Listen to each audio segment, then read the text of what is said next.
And now, it's time for another Dice Tower review with Tom Vasel.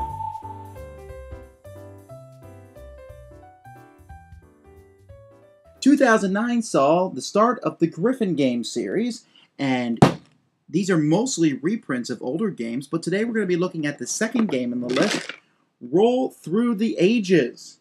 Now, this is certainly a play on words on another game distributed by the same company, Eagle Games, which is Through the Ages, and both have the Civilization theme. But Roll Through the Ages, subtitled The Bronze Age, is really quite a bit different from Through the Ages. This doesn't go through Civilization. This, as it says, basically just handles the Bronze Age, but it's a die-rolling game.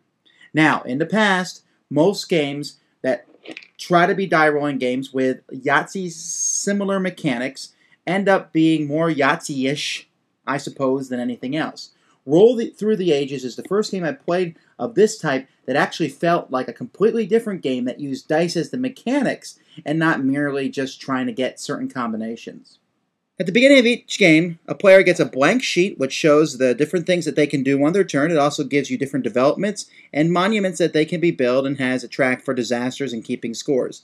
It looks a little complicated, but it's quite simple, and the game actually brings you a stinking ton of these, and they're double-sided, so I don't think I'll run out for quite a long time.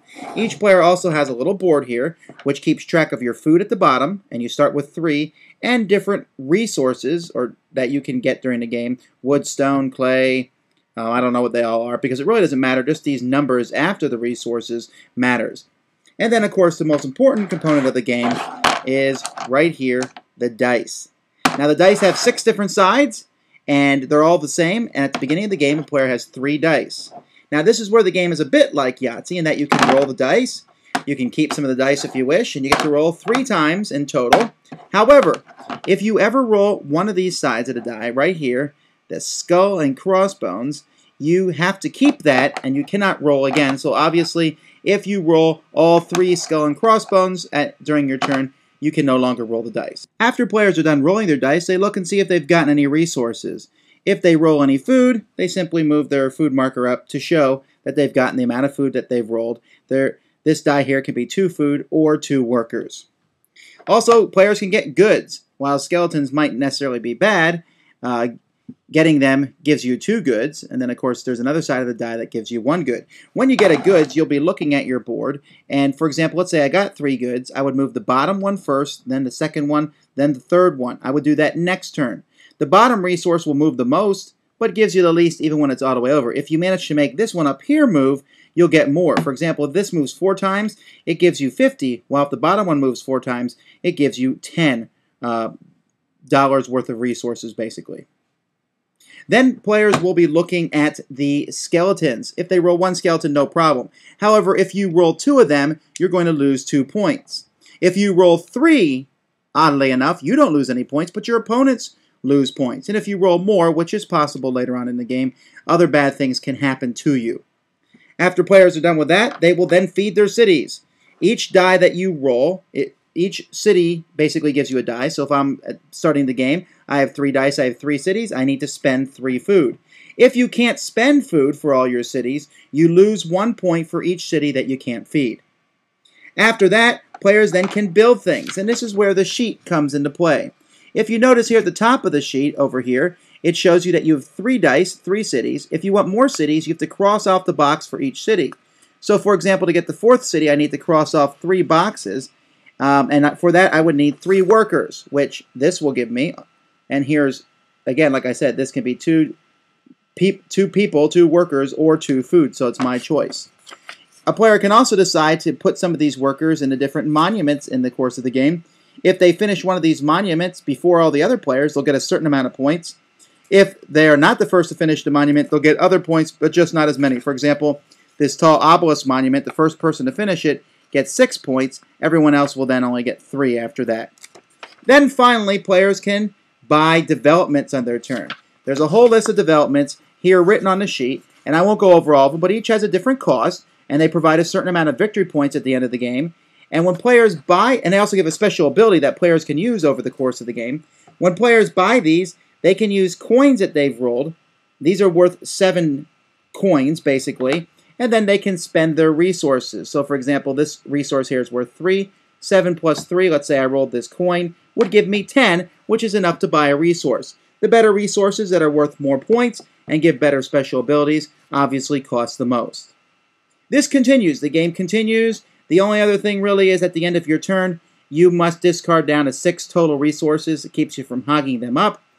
And then once one player has built either 5 developments or when all the monuments are built collectively by the players, the game ends. Every player gets the same amount of turns and then you add up points.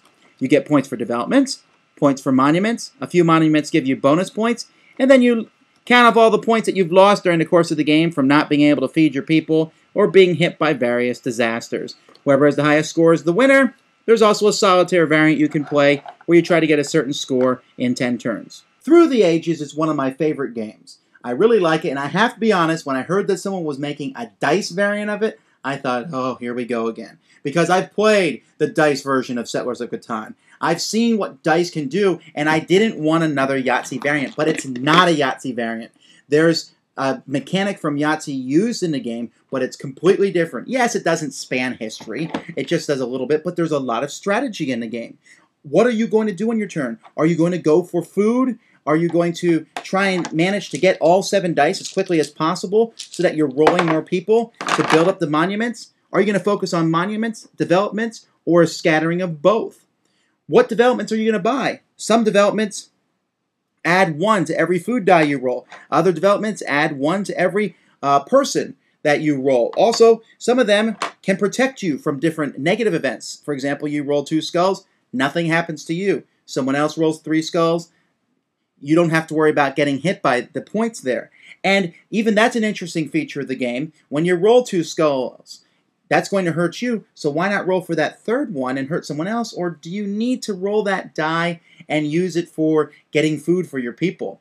And there's a bit of a toss-up and back and forth there.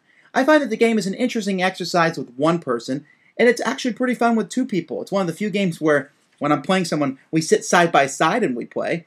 3 and 4, even that keeps the game flowing very smoothly. You roll the dice, you mark your resources, you pick what you're going to build. Next person, bam, bam, bam, bam, bam. Takes about 20 minutes. There's a good deal of components fit inside this box. The boards are nice and wooden. The pegs stay in them very well, easy to move around. Everything's easy to read. The dice, I kind of wish they hadn't put this brown on the tan color. I guess it's for thematic flavor. It can be hard to read in certain lights, although the symbols are quite different. I am a little concerned. I wonder if they'll fade off after many plays. So far, they've done well. And the paper, though, like I said, it explains everything you can do over the course of the game and also has everything easily markable on it. And again, I'm just impressed at just how many of these sheets they've included in the game. This box is jammed full of components. It's hefty. It's certainly worth the price. Try it out. I think you'd be really surprised. A dice rolling Civilization game just does not sound feasible. And again, I'm not claiming that this is Civilization in 20 minutes. But it's a good, small strategy game, and you should certainly give it a whirl. Thanks for joining us today.